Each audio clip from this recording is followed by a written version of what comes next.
وإن الله ربي وربكم فاعبدوه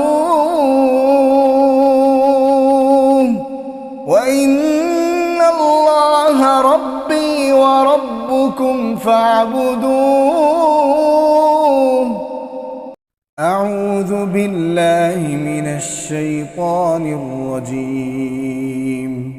بسم الله الرحمن الرحيم.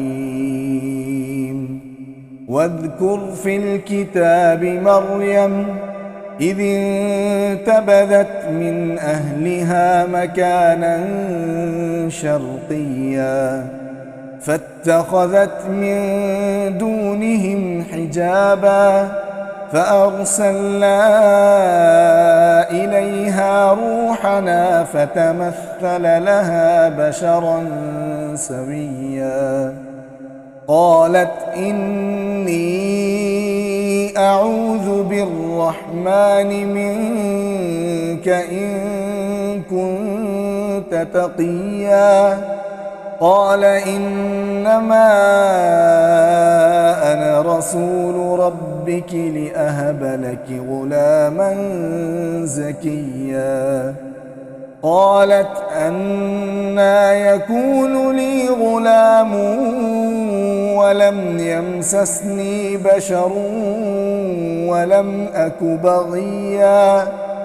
قال كذلك قال ربك هو علي هين ولنجعله آية للناس ورحمة منا وكان أمرا مقضيا.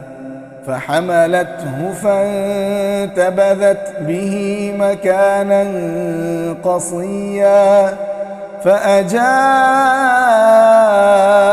المخاض إلى جذع النخلة قالت يا ليتني مت قبل هذا وكنت نسيا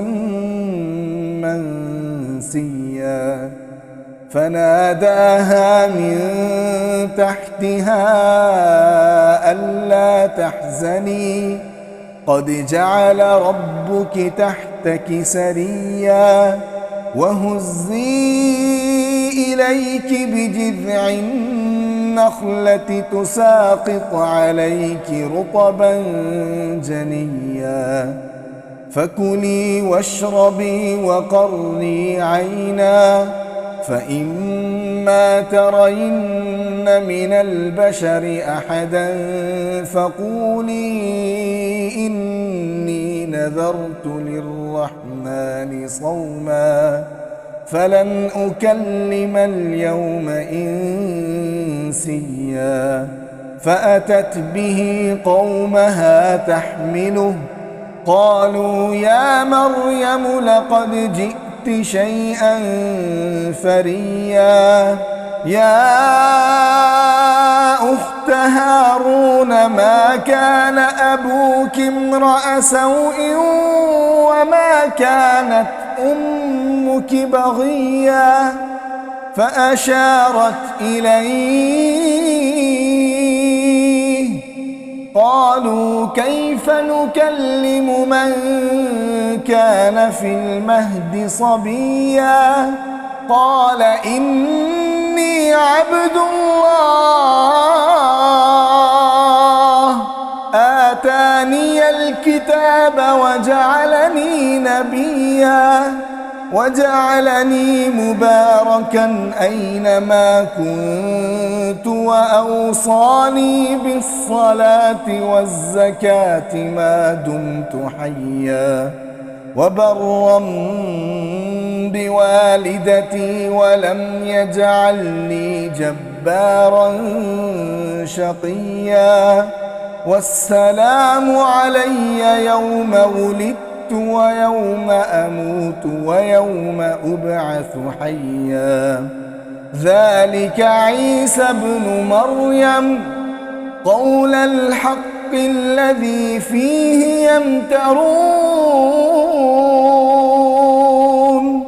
ما كان لله أن يتخذ يتخذ من ولد سبحانه إذا قضى أمرا فإنما يقول له كن فيكون